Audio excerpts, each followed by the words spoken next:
The National Weather Service in Fort Worth has issued a severe thunderstorm warning for eastern Henderson County and central Texas, northwestern Anderson County and central Texas, until 8 a.m. Central Daylight Time.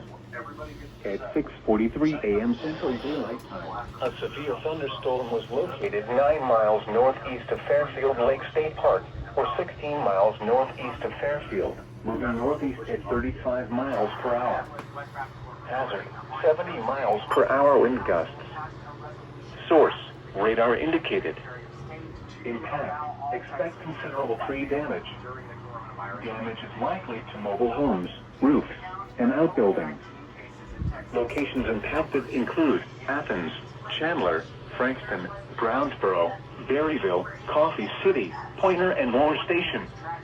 A tornado watch remains in effect until noon Central Daylight Time for central and north central Texas.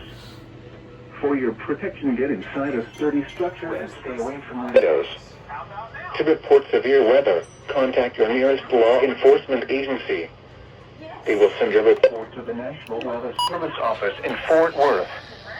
Repeating, a severe thunderstorm warning has been issued until 8 a.m. Central Daylight Time for the following counties in Texas: Anderson and Henderson. We have answers. We have great rates. Join today at community.org.